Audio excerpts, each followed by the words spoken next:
and welcome back to the channel. I'm Kundai, and I decided earlier this year to do some bulk buying for my family members who live in Zimbabwe, and I thought I would share with you what I learned from the process in case you are wanting to do the same, whether you live in Zimbabwe or you're part of the diaspora. In the past, when I wanted to send groceries, I would use a website like Fresh in a Box, which is now Tillpoint, which is specifically directed to people in the diaspora who are wanting to log into an Amazon-like storefront, do all of your shopping, pay with Visa, MasterCard, PayPal, and have those delivered at a set time to their family. Now, this is super convenient, but it isn't the best way to get value for money.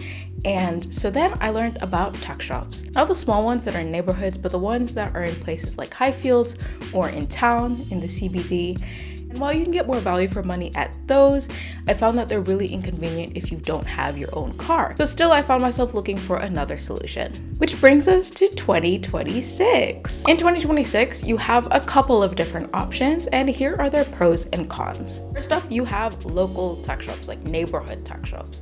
For most households, these are the most convenient. They're usually just down the road within walking distance, and they have your everyday essentials such as bread or pads or rice or milk, things that you might need right before work or right before school. These are a great place to find those things.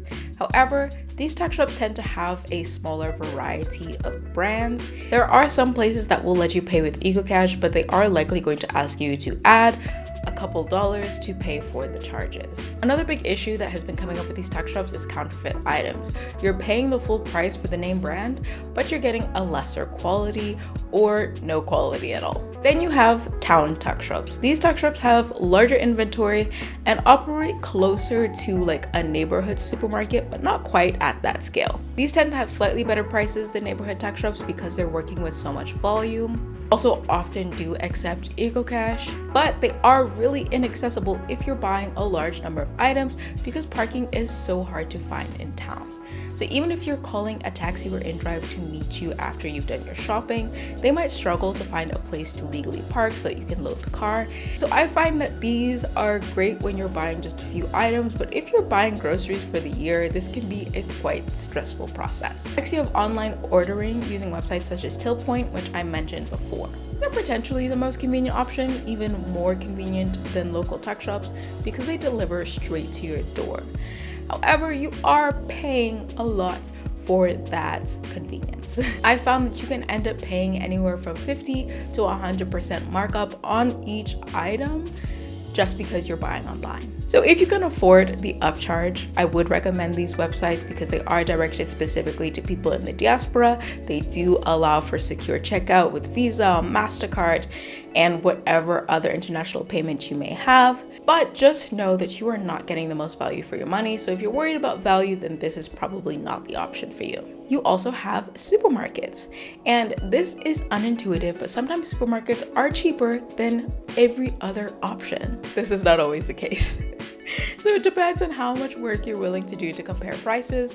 Thankfully for Spot and Pick and Pay, you can compare their prices online, so you can see if it's worth it to you to buy things in the shop, particularly in Class A shops, because in those Class A shops, you will get the widest variety of product and you'll know that you're getting original quality. But it really varies on whether you're going to pay an insane markup or if you're going to get a really great deal. Particularly if you're using something like Spot Rewards, where you can get up to 10% off just for having an account on their free app. Sometimes it ends up being the best option. The last option I've come across is bulk buying groups. You pull your money together with a group of other people, and then after a couple months, someone does a bulk shop and then distributes the groceries to each household. Now, I understand why this makes sense in theory because it allows you to access minimum order quantities that you might not be able to access by yourself. But from what I've seen, you're not actually saving as much as you might think you are. A lot of these bulk rates you might actually be able to access through your local tuck shop if you just ask. It's possible that I just found really good deals, but if at all possible,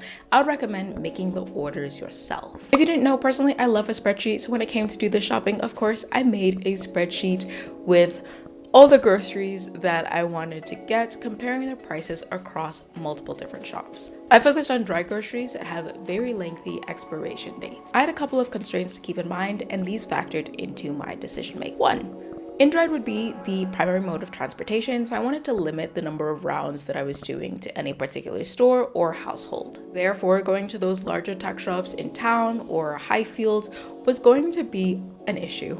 2, I wanted to get the most value for money, so I didn't mind buying from local tech shops and taking a bit of a risk with them. 3, that said, I didn't want to risk too much when it came to counterfeit items, so there were certain things that I did opt to buy at a supermarket instead of at the tech shop. So what did that result in? My shopping came in 2 mixes. 1, I made a large order with a local tech shop, and 2, I went to Spar to do the rest of my shopping. Your budget is going to vary greatly depending on the items you choose to buy, the quantities, and your preferences. There are certain products you can choose between locally manufactured or imported, such as Boom and Sunlight washing powder, but then there are other products you will have to buy imported if you're wanting to go for that specific thing.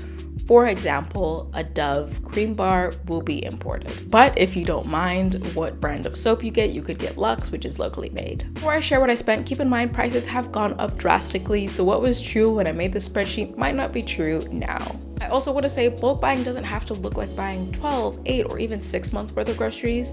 Even buying enough groceries for the month or for 3 months can make a big difference in your budget long term. Or you could focus on just getting one item that you know has high price volatility and stocking up on that for a month, 3 months, 6 months, or even the year. For a family of 6 for about 9 to 10 months, I spent around $900 including transport. You should note 2 things here. 1, buying milk from Spar ended up being the way to go because Dairy Board has a limit of 2 cases per person. And also with the Spar rewards, I ended up only paying $1.33 per liter versus a tech shop which might be $1.50. Also, these groceries include cereal, which does tend to be on the more expensive end. For 7 to 8 months of groceries for a family of 4, I spent about $550 including transport. Here you'll see that there is no cereal and it makes a difference. For 6 months groceries for a family of 2, I spent exactly $207.36, not including transport. And there you have it. Hopefully that helps you whether you're looking to bulk buy groceries for yourself or for a family member. The best price is likely to be today's price, but you still have 4 months until Christmas comes around, and this could be a great present. If you have any questions, feel free to leave them in the comments below, and I will do my best to answer them. Bye!